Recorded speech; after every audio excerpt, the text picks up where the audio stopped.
तो वीडियो की शुरुआत करते हैं। सबसे पहली कंपनी की बात करते हैं। पहली कंपनी का नाम है दोस्तों बीएससी लिमिटेड। बट इसको डिस्कस करने से पहले अगर आपने अभी तक चैनल को सब्सक्राइब नहीं किया है तो चैनल को सब्सक्राइब करके बेल आइकन को प्रेस कर लो ताकि आने वाली जितनी भी वीडियोस हैं उसका नोटिफिकेशन आपको सबसे पहले मिल सके।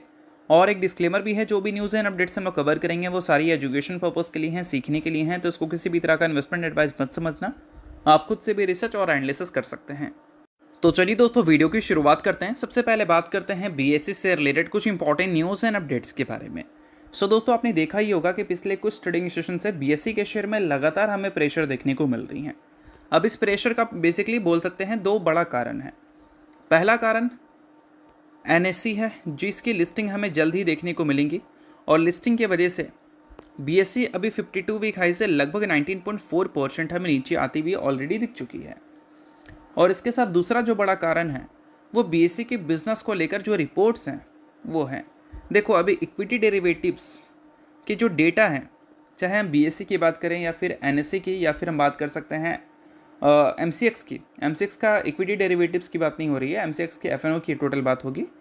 तो वहाँ पर जो डेटा है वो जून के महीने के कंपैरिजन में कम होती हुई दिख रही है, ऐसा मार्केट एंटिसिपेट कर रही है। बट जब ये डेटा रिपोर्ट हुआ था तब तो एक्चुअल में जुलाई का जो महीना था वो जून के महीने से और जून क्वार्टर के महीने से तो कम ही था।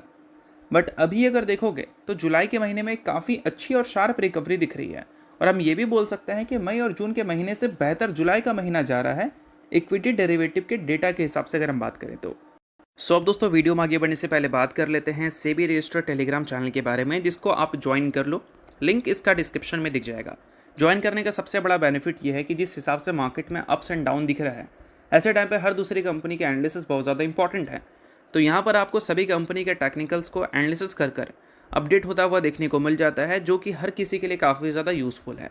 और इसके लिए आप चैनल को ज्वाइन कर फ्री में आप चेकआउट भी कर सकते हैं इन कंपनी के प्रॉपर टेक्निकल्स, जिससे आपको आइडिया लगेगा कि अभी इन कंपनी में क्या चल रहा है। तो without wasting any time link description में है, लिंक की तरफ जाकर चैनल को फ्री में ज्वाइन कर लो, जिसको आप यहाँ पर देखकर समझ सकते हैं। जुलाई के महीने का अगर आप डेटा देखोगे तो average daily premium turnover 28,500 crore है। जून के महीने से ये हमें ज़्यादा देखने को मिल रही है और एवरेज डेली टर्नओवर भी देखोगे तो 253 लाख करोड़ दिखेगा और ये जून के महीने से काफ़ी ज़्यादा हमें देखने को मिल रही है। तो हर पैमाने पे जुलाई का महीना जो है वो हमें बेहतर दिख रहा है। बट पहला जो वीक था जुलाई के महीने का वो हमें जून और मई के कंपैरिजन में ख़राब ही दिखा था। अब उसको हाईलाइट किया गया था प्रॉप ट्रेडिंग से रिलेटेड जो आरबीआई की न्यू नॉर्म्स है उस चीज़ से।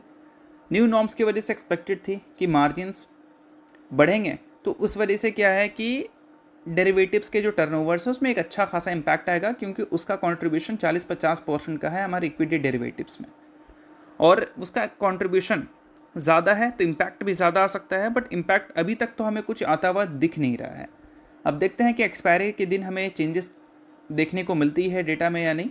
बट अभी के हिसाब से अगर देखोगे तो फिर चीज़ें उतनी भी ज़्यादा प्रॉब्लमेटिक नहीं है बीएससी के लिए या फिर एनएससी के लिए या फिर हम बात कर सकते हैं एमसीएक्स के लिए। अब एनएससी की आईपीओ की वजह से बीएससी इसलिए परेशान है क्योंकि अभी के टाइम पे एक्सचेंज में किसी को इन्वेस्टमेंट करना है तो उनके पास सिर्फ बीएससी का ऑप्शन है और बीएससी में इन्वेस्ट वो करते हैं। बट अब उनके पास एनएससी का भी ऑप्शन होगा और एनएससी अब सिर्फ इक्विटी या फिर डेरिवेटिव्स में ही डील नहीं करेगी, अब उनका डीलिंग कमोडिटीज़ में भी होगा। तो इस वजह से लोगों के पास वहाँ पर एक प्लस पॉइंट है और इस वजह से लोग वहाँ पर भी जाना स्विच पसंद करेंगे। यानी कि पैसा जो है बीएससी से स्विच होकर एनएससी में भी जा सकता है। ये दो बड़ा कारण है जिस वजह से बीएससी के शेयर में लगातार पिछले कुछ ट्रेडिंग सेशन से हमें गिरावट ही दिख रही है। बट इसके साथ एक और बड़ी खबर निकल कर आ रही है और वो खबर है कोलकाता स्टॉक एक्सचेंज के शेयर में हमें रैली देखने को मिल रही है, क्योंकि रिवाइवल को लेकर मार्केट की एक होप बन गई है। बट एक्सपर्ट अभी भी थोड़े से कंफ्यूज हैं एग्जैक्ट पूरी खबर क्या है, तो चलो उसको समझ लो। अब कोलकाता स्टॉक एक्सचेंज की बात करें, ये कोई छोटा मोटा स्टॉक एक्सचेंज नहीं है। अगर आपने हर्षद मेहता का स्टोरी देखा होगा तो वहाँ पर आपने बीएससी के बारे में देखा होगा बात, और वहाँ पर कोलकाता स्टॉक एक्सचेंज के बारे में भी आपने सुना होगा। तो जितनी पुरानी बीएससी है ना, वैसे ही पुरानी हमें कोलकाता स्टॉक एक्सचेंज भी दिखती है, ठीक है। और इनका जो अनलिस्टेड शेयर है उसमें एक रैली देखने को मिली है, क्योंकि वेस्ट बंगाल की जो गवर्नमेंट है उन्होंने अनाउंस किया है कि वो इंटेंट दिखा रही है रिवाइव करने का हमारी जो कंट्री के ये जो ओल्डेस्ट या फिर बोल सकते हैं one of the oldest Kolkata stock exchange है उसको। तो अगर ऐसा होता है तो फिर मार्केट में 3 एक्सचेंज हो जाएंगे, BSE, NSE और कोलकाता स्टॉक एक्सचेंज। तो ये सारी चीज़ों की वजह से क्या है, जो टर्नओवर्स हैं इन दोनों के पास जो जाते हैं वो बढ़ जाएंगे।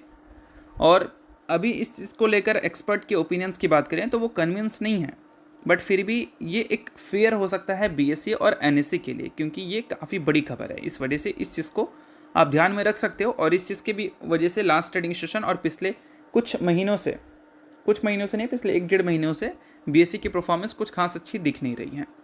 अब इसके अलावा अगर शेयर होल्डिंग पैटर्न की बात करें, जो लेटेस्ट BSE का Q1 का अपडेट हुआ है, तो वहाँ पर एक चीज़ हमें दिखा है काफ़ी शॉकिंग, और वो चीज़ ये है कि FIs ने अपने स्टेक्स फिर से इस कंपनी में इंक्रीज़ कर लिया है। 19.42% स्टेक था FIs का, जो कि बढ़कर सीधा 21.32% हो चुका है। और DIs की बात करें तो पिछले क्वार्टर में उन्होंने स्टेक्स अपना इंक्रीज़ किया था, उससे पिछले क्वार्टर में भी स्टेक्स अपना इंक्रीज़ किया था, बट इस क्वार्टर में उन्होंने अपनी स्टेक्स को लगभग 1% से डिक्रीज़ कर दिया है। और पब्लिक के स्टेक्स की बात करें तो उनके स्टेक्स भी हमें कम होते हुए दिखे हैं, क्योंकि FIs ने जितना खरीदा है उतना DIs ने नहीं बेचा है, उससे कम ही बेचा है। तो इस वजह से FIs की बोल सकते हैं कन्विक्शन BSE में एज इट इज़ पहले जैसे ही हमें देखने को मिल रही हैं। तो चलिए इसके अलावा बात कर लेते हैं अगली कंपनी के बारे में, जिसका नाम है दोस्तों KPIT टेक्नोलॉजीज लिमिटेड। बट इसको डिस्कस करने से पहले दोस्तों, अगर आपने अभी तक सेबी रजिस्टर्ड रिसर्च एनालिस्ट के टेलीग्राम चैनल को ज्वाइन नहीं किया है तो उसको जाकर आप ज़रूर ज्वाइन कर लो, क्योंकि अभी के टाइम पे जिस हिसाब से BSE का परफॉर्मेंस है वैसा ही कुछ परफॉर्मेंस हमें KPIT का भी दिख रहा है। तो इन दो कंपनी के टेक्निकल्स को प्रॉपर एनालिसिस कर वहाँ पर अपडेट किया जाएगा, जिसको देखकर आप समझ सकते हैं कि आने वाले कल में क्या एक्सपेक्ट किया जा सकता है इन सारी कंपनी से। और ये सारी चीज़ें सेबी रजिस्टर्ड रिसर्च एनालिस्ट के द्वारा होंगी, तो लिंक डिस्क्रिप्शन में दिख जाएगा, लिंक के थ्रू जाकर चैनल को बिल्कुल फ्री में ही आप ज्वाइन कर सकते हैं। अब KPIT की बात कर लेते हैं। तो KPIT रिसेंट में काफ़ी ज़्यादा चर्चे में रही है इस न्यूज़ के कारण। KPIT के शेयर में 17% की क्रैश देखने को मिली थी। इस महीने का जो स्टार्टिंग वीक था उसमें 17% की क्रैश क्यों देखने को मिली थी, क्योंकि BMW और वॉक्सवैगन के बीच का जो कनेक्शन है वो KPIT के Q1 के अर्निंग्स में एक डैमेज क्रिएट कर सकता है। और इसके बाद KPIT ने जब ये बोला कि Q1 ही नहीं, Q2 का भी जो रेवेन्यू होगा वो सेम ही होगा, और इस चीज़ को लेकर JP मॉर्गन ने डाउनग्रेड कर दिया था KPIT टेक्नोलॉजीज़ को। अब KPIT टेक्नोलॉजीज़ ने एग्जैक्ट बोला क्या था, बोला था ये कि ये एक्सपेक्ट कर रहे हैं कि $, जो रेवेन्यू है कंपनी का जून क्वार्टर का, वो ईयर ऑन ईयर बेसिस पे 1% से हमें गिर कर आता हुआ देखने को मिलेगा। देखो KPIT हमेशा ईयर ऑन ईयर बेसिस पे ग्रोथ दिखाती है, बट इस बार गिरावट की एक्सपेक्टेशन ये कर रहे थे। अब इस चीज़ को लेकर हाईलाइट कर रहे थे कई सारे एनालिस्ट कि BMW और वॉक्सवैगन के बीच का जो कंट्रोवर्सी है वो KPIT के अर्निंग्स में इम्पैक्ट डालेगा Q1 में। और जब KPIT ने Q2 को लेकर भी चीज़ें सेम कही, तो इस वजह से KPIT में गिरावट हमें काफ़ी ज़्यादा देखने को मिल गई। और अभी 52 वीक हाई से ये कितना 58.3% हमें नीचे देखने को मिल रही हैं।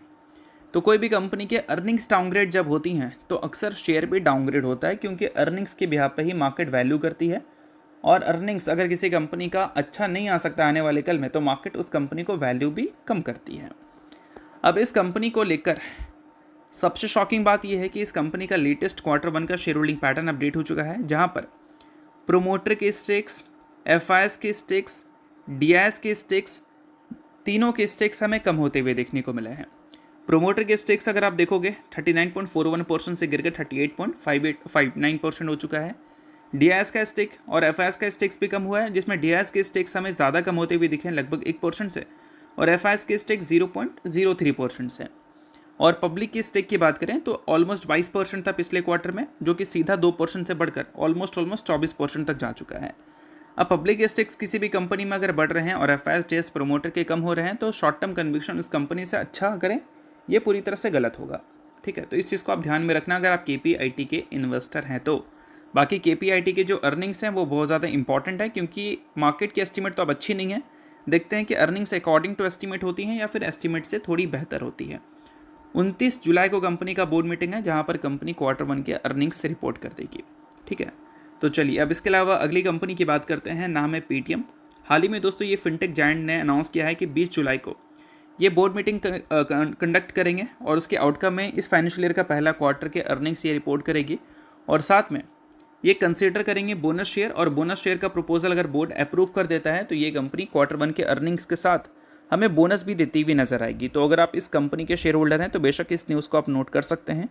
शेयर होल्डर नहीं है, आप इग्नोर कर सकते हैं। न्यूज़ थी इस वजह से मैंने बता दिया, बाकी ये किसी भी तरह का रिकमेंडेशन नहीं है।